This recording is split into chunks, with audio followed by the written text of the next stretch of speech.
နေ့ဒီဘဝလေးကျဆိုပါလေဝါတောင်းတန်းရောဟောရောဆိုရင်လည်းကျွန်မလမ်းလျှောက်နေ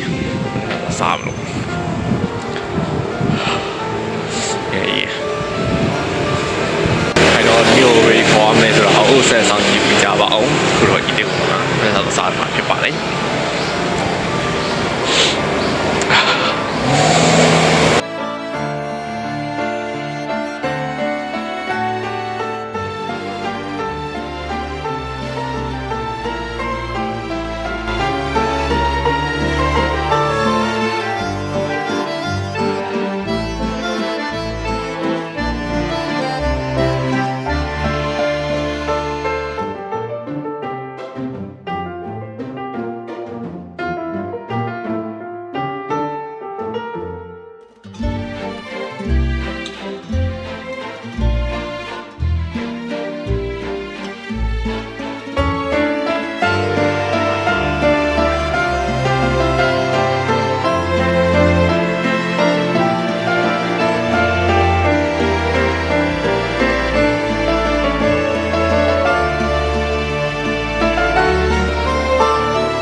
ခုမရစားပြီးဆိုတော့ကန်နမ်က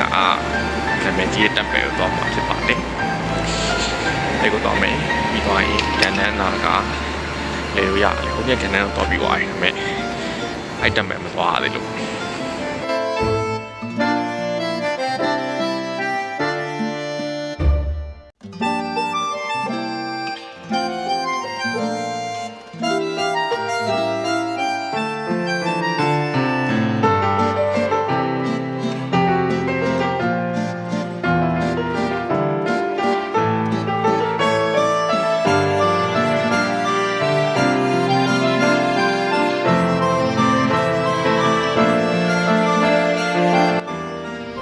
ခုရောက်ရှိနေတဲ့ဘုံကျုံစာ temple ပေါ့နော်ဒီဘုံကြီးကျောင်းကကြတော့ဒီကန်နန် area ထဲမှာရှိတဲ့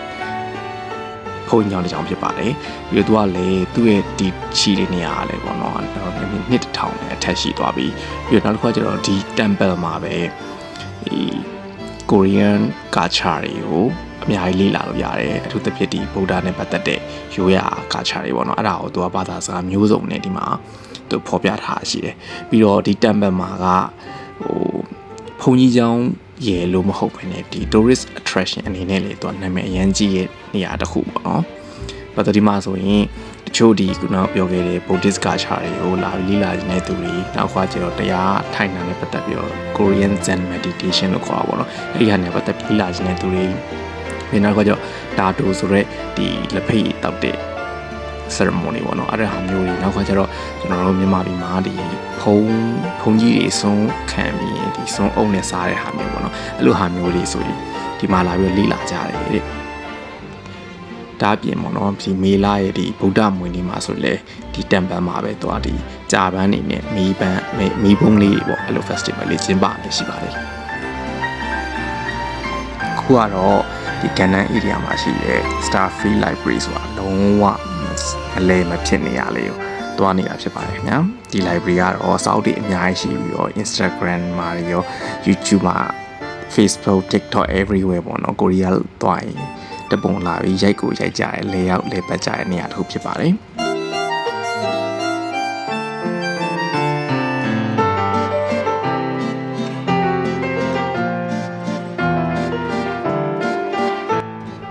တကယ်ကိုအင်တာနက်မှာမြင်ရတဲ့အတိုင်းပေါ့နော်စာအုပ် library အကြီးကိုတကယ်အံ့ဩစွာမြင်ရတာပါ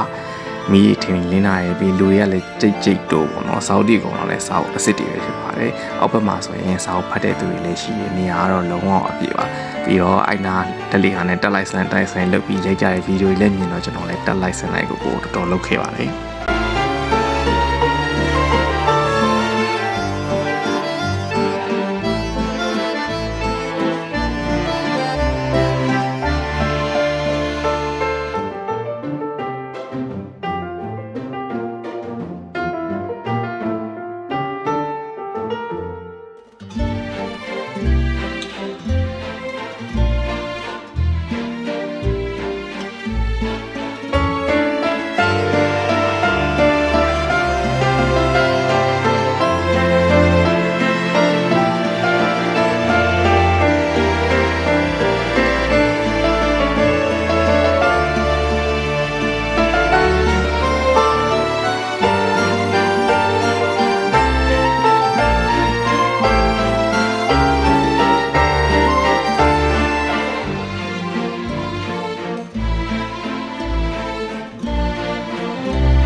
ကောက်ကောက် friend ဆိုတဲ့ဟာကလေကျွန်တော်တို့နိုင်ငံမှာသူတို့တုံးတဲ့ social media ရှိရပါတော့။ထိုင်းမှာဆိုရင် line application တုံးတဲ့ဟာလေးရှိရဲအဲ့ဒီရဲ့ accessory တွေsouvenir လေးရှိတယ်လို့ကိုရီးယားမှာဆိုလည်းဒီကောက်ကောက် application တွေအရင်သုံးပါတယ်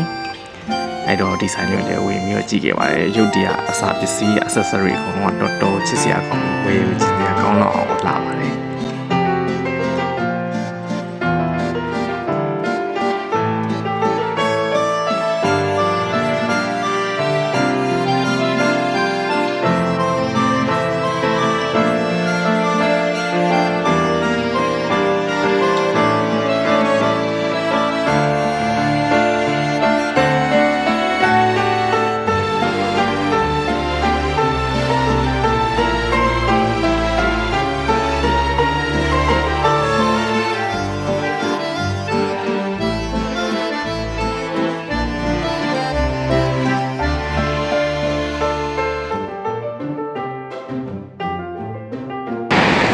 ဘာတော့စကားပြီးသွားလို့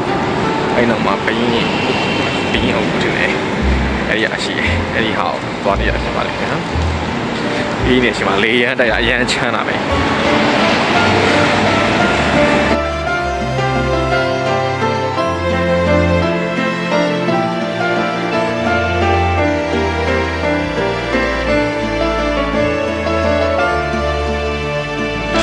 Joseon Dynasty ရဲ့အုပ်ကူတော့ရောက်ပြီးဒါမဲ့ဒီနေ့က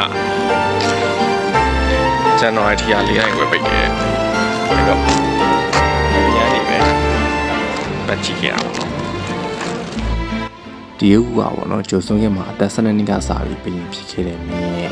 အုပ်ကူဖြစ်တဲ့ Riot တောင်းပေါ့နော်ပြီးတော့နောက်ဖက်ချော်ဒီဟာလည်း World Heritage ထဲမှာပါတယ်တိုင်းပြည်ကလည်းသူပြင်လုပ်ခဲ့တဲ့အချိန်မှာအရန်ကို Totes ကြီးဝအောင်မြင်ခဲ့တယ်ပေါ့နော်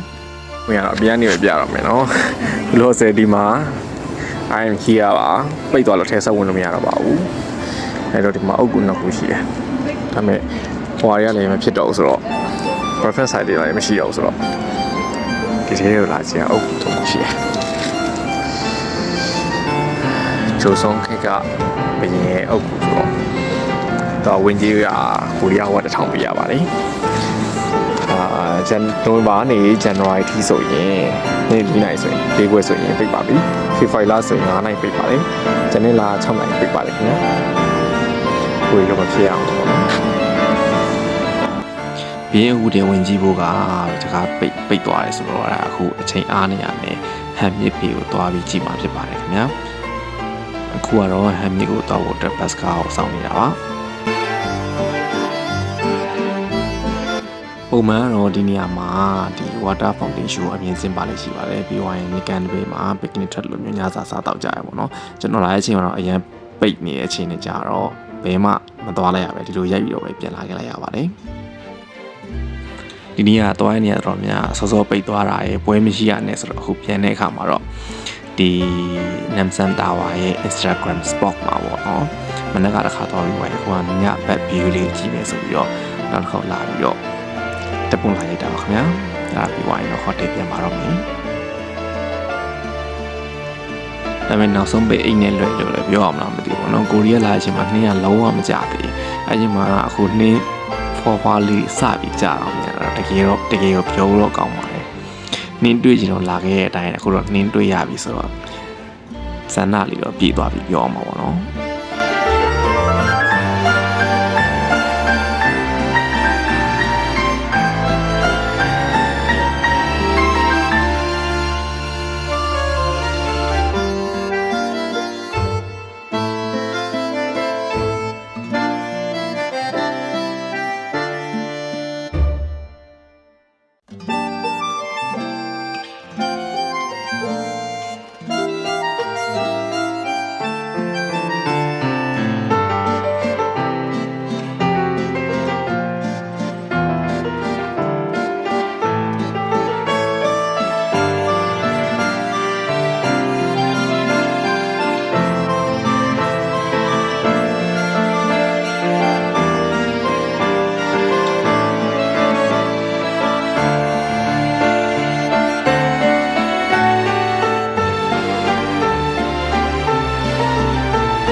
နေရတော့ဒီပို့ပြီးတော့ပါပြီဒီနေ့ကကန်နန်းအီလီယာတမ်ပယ်သွားတယ်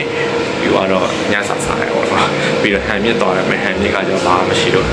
နေရပြန်လာတယ်ဒီနေ့ဒီပိုင်းကတိတ်ပြီးသွားတော့သွားလိုက်ရအောင်โอเคမင်းတွေ့ကြမယ်